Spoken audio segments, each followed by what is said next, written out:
Hello. आज हम करने वाले हैं question number 6 of exercise 5.2। The question is check whether -150 is a term of the AP 11, 8, 5, 2 and so on, है ना। आपको चेक करना है कि ये जो आपको गिवन एपी है इसकी कोई टर्म -150 है या नहीं। तो we'll start by assuming that -150 is a term of this AP. So let -150 be the nth term, है ना। तो let us assume that an is equal to -150। अब हमें n की वैल्यू फाइंड आउट करनी है कि -150 इसकी कौन सी टर्म है, ठीक है। अब इस एपी की first term a1 is 11, a2 is 8, so can we find out the common difference? The common difference is a2 minus a1. The common difference is the difference between any two consecutive terms of an AP. किन्हीं भी दो consecutive क्रमागत संख्याओं के बीच का जो अंतर है उसको हम common difference D कहते हैं, है ना। तो a2 is 8 and a1 is 11. तो 8 minus 11 is -3. तो D हमारा हो गया -3। अब हमें पता है, हमने क्या अज्यूम किया कि ए एन इज -150। ना put the formula for a n क्या होता है a1 plus n-1 into d. That means a1 plus n-1 into d is equal to -150। a1 की वैल्यू है 11, तो a1 की जगह हमने पुट किया 11 प्लस n की वैल्यू हमें फाइंड आउट करनी है and d is -3। So this is equal to -150। अब 11 को इक्वल टू की दूसरी तरफ लेकर जाने पे हमारे पास आ जाता है -150 -11, so this is equal to -161। ठीक है। अब हमारे पास है n-1 into -3 is equal to -161। That means n-1 is equal to -161 upon -3। ठीक है। अब -161 इज नॉट डिविजिबल बाय 3। कैसे पता लगाएंगे कि ये 3 से डिविजिबल है या नहीं? 3 की डिविजिबिलिटी क्या कहती है? We have to add all the terms. अगर इन टर्म्स का जो डिजिट्स का जो सम है वो 3 से डिविजिबल है तो ये नंबर 3 से डिविजिबल होगा, otherwise it will not be divisible by 3। तो 1 + 6 + 1 इज 8। 8 तो 3 के टेबल में नहीं आता, that means 161 is not divisible by 3। तो n will be equal to 161 upon 3, -1 इधर आकर क्या हो गया +1। So we have 161 + 3 upon 3। This is equal to 164 upon 3। तो हमने देखा कि n की वैल्यू है 164 अपॉन 3, लेकिन यहाँ तो हम नंबर ऑफ टर्म्स की बात कर रहे हैं ना, तो एक तरह से हम काउंट कर रहे हैं कि कितनी टर्म्स हुई। तो जब हम काउंट करें तो क्या काउंटिंग नंबर्स में 164 अपॉन 3 को हम इंक्लूड कर सकते हैं? नहीं, है ना। n is a counting term, तो that means it should be a natural number और अ पॉजिटिव इंटीजर। तो इसका मतलब ये हुआ कि n की जो वैल्यू 164 अपॉन 3 आ रही है ये वैलिड नहीं है, क्योंकि n is a counting number. हम यहाँ पे टर्म्स को काउंट कर रहे हैं n से, है ना। तो इसलिए n can not be equal to 164 upon 3।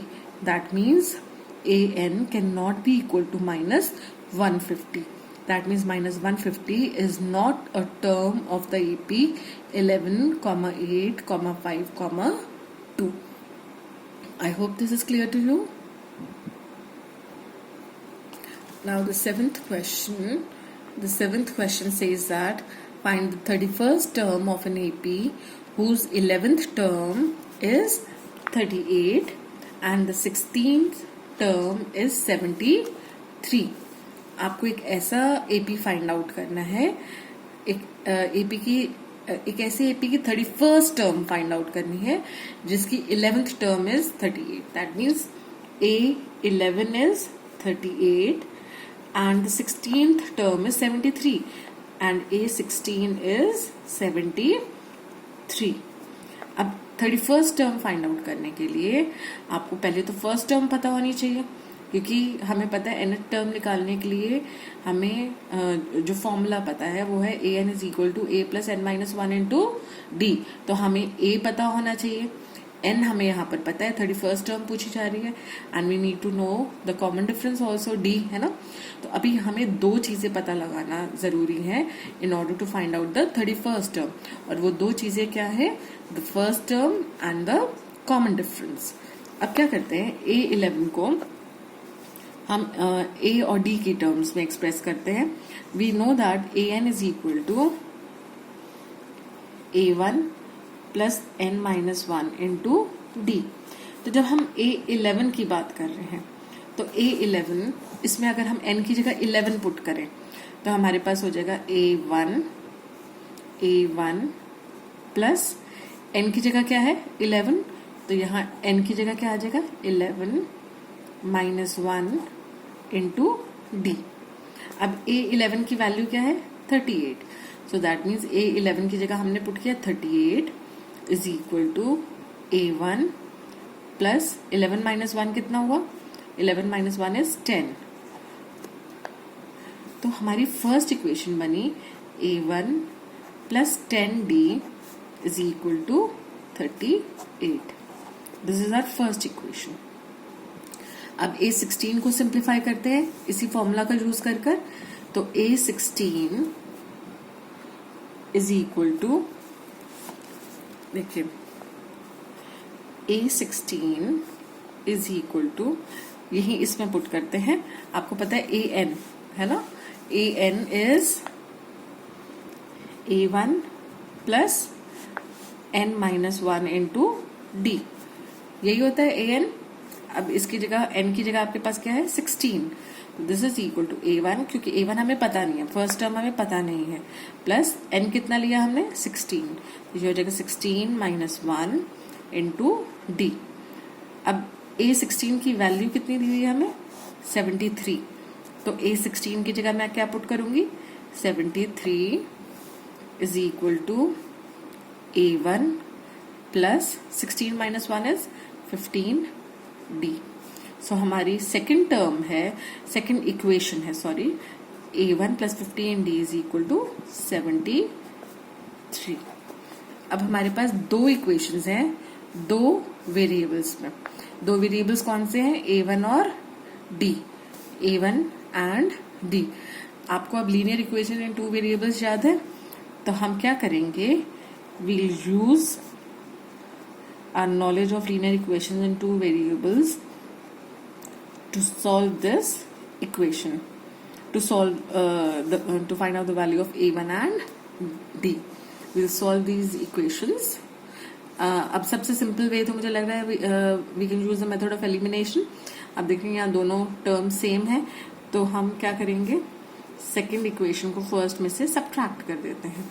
तो A1 minus A1 will get cancelled, 10D minus 15D, 10D में से 15D गया तो minus 5D is equal to 38 minus 73 is minus 35। यहाँ पे बड़ा नंबर 73 है तो उसी का साइन लेंगे हम, है ना। तो D is equal to minus 35 upon minus 5, so this is equal to 7। तो D हमारा है 7। Now let us put this value of D in any of these equations, और A की वैल्यू, A1 की वैल्यू हम फाइंड आउट कर लेते हैं। हमें पता है A1 plus 10D is equal to 38, है ना, फर्स्ट इक्वेशन से हमें मिला ये। अब A1 हमें पता नहीं है, लेकिन हमने D की वैल्यू कैलकुलेट कर ली है, D की वैल्यू है 7, so this is equal to 38। तो A1 plus 70 is equal to 38. That means A1 is equal to 38 minus 70. So this is equal to minus 32. तो आपकी फर्स्ट टर्म A1 जो है that is minus 32. Is that clear? लेकिन हमें अब क्या find out करना था, हमें तो 31st टर्म फाइंड आउट करनी है। 31st टर्म मतलब you have to find out A31। अब A31 जो है that will be equal to A1 plus 31 minus 1 into D। So this is equal to A1 कितना है -32 प्लस 31 में से 1 गया तो कितना आया 30 इंटू D की वैल्यू हमने कितनी निकाली थी 7। ठीक है, अब what is this equal to? So we have -32 plus 30 into 7 is 210. So this is equal to 210 में से अगर हम 32 माइनस करेंगे तो -32 प्लस 210 इज 178। तो हमारी 31st term A31 is 178। I hope this is clear.